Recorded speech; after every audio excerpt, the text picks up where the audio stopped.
बिस्मिल्लाहिर्रहमानिर्रहीम। अस्सलाम वालेकुम। आज मैं बना रही हूँ चाट का मसाला और ये ख़ास तौर से दही बड़ों का चाट का मसाला है जो कराची का बहुत ही फ़ेमस है और हम आज घर पे इसको बहुत ही आसानी के साथ बनाएंगे।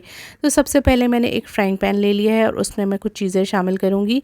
2 टेबलस्पून मैंने लिया है भर के सफ़ेद ज़ीरा, जो कि आम तौर पर तमाम घरों में हर वक्त मौजूद होता है।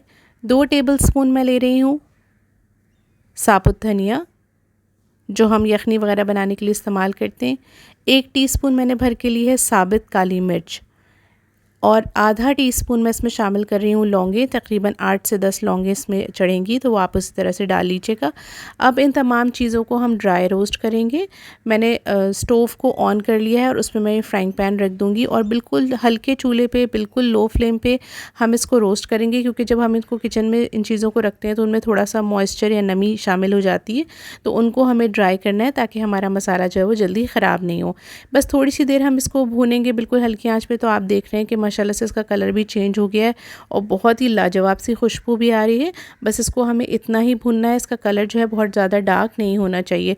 बस इस तरह से हम इसको ले लेंगे और कोई भी जो ग्राइंडर का जार होता है उसमें आप डाल लेंगे, जिसमें हम ड्राई मसाले पीसते हैं, और हम इसको पीस लेंगे।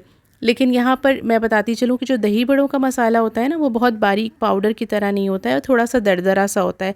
तो बस इसको आप इसी तरह से पीसेंगे। आप थोड़ा थोड़ा करके इसको पल्स की तरह, यानी कि रोक रोक कर ग्राइंडर को चलाएंगे और बिल्कुल बारीक पाउडर की फॉर्म में इसको नहीं करेंगे। थोड़ा सा आपको इसको दरदरा सा या कुटा कुटा सा रखना है। देखें, जैसे कि मैं दिखा रही हूँ आपको कि ये बिल्कुल बारीक मैंने नहीं किया है, ये इसी तरह से ही अच्छा लगता है। अब इसको मैं एक बाउल में निकाल लूँगी, क्योंकि मुझे इसमें मज़ीद कुछ और चीज़ें भी शामिल करनी है। 1 टीस्पून मैं इसमें शामिल कर रही हूँ काला नमक। 1 टीस्पून मैं इसमें शामिल कर रही हूँ पिसी हुई लाल मिर्च।